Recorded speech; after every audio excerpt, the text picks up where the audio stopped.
Welcome back to WNCN News at 7. Use of force. It's been the topic of discussion for communities and law enforcement agencies across the country. Our WNCN Investigates team has been researching how our local departments keep track of use of force, and what they found were some pretty glaring discrepancies. WNCN Investigates' Jonathan Rodriguez has our in-depth look tonight.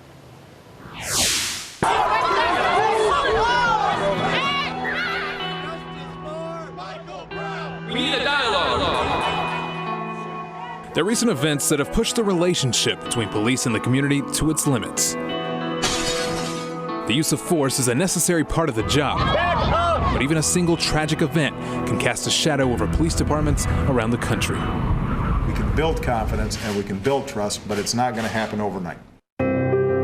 WNCN Investigates started digging into the real numbers, building a database to find out just how often our local police departments use force, and more importantly, how they keep track of it. You can see some interesting trends here. We brought our data to Chris Brook, legal director for ACLU North Carolina. I think it's a really good opportunity for law enforcement communities throughout our state to look at their use of force policies. Compare the number of times officers used force to the total number of calls for service, and across the board, you'll find it's a pretty tiny percentage. Most interactions between the public and law enforcement do not end in a use of force situation. But, you know, one tragedy is one tragedy too many. On the surface, Raleigh PD has some of the highest use of force numbers with more than 1,000 incidents each year. They gave us the stats but declined to go on camera. They also keep some of the most inclusive records, which has a major impact on the numbers. And that's when we noticed it's the record keeping that is drastically different between cities. The use of force almost automatically generates questions from others that aren't directly involved with it. We are empowering and authorizing these men and women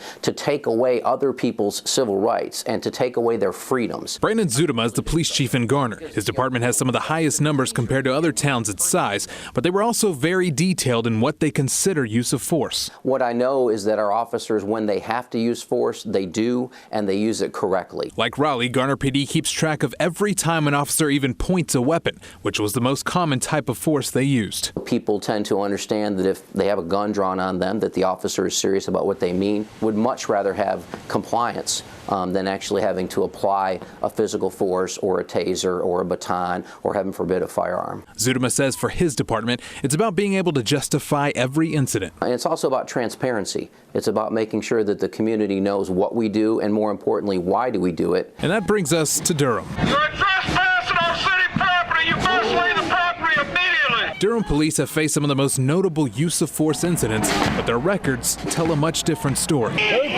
Take December 2013, for example.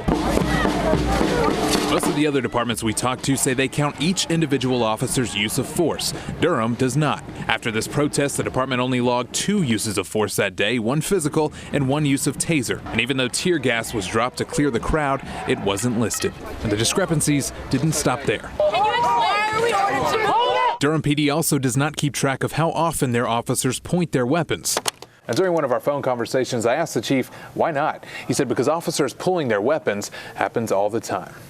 In their 2014 report, the use of firearms was nowhere to be found, only a category called Other, even though police shot a man in July and fired at suspects in December. And in 2013, a Durham officer shot and killed Jose Acampo during a call. We checked the dates, and that incident isn't even recorded in their use of force records. That same year, officers also shot and killed Derek Walker, who was waving a gun downtown. But in their use of force reports, it's only listed as a use of physical force, not a firearm.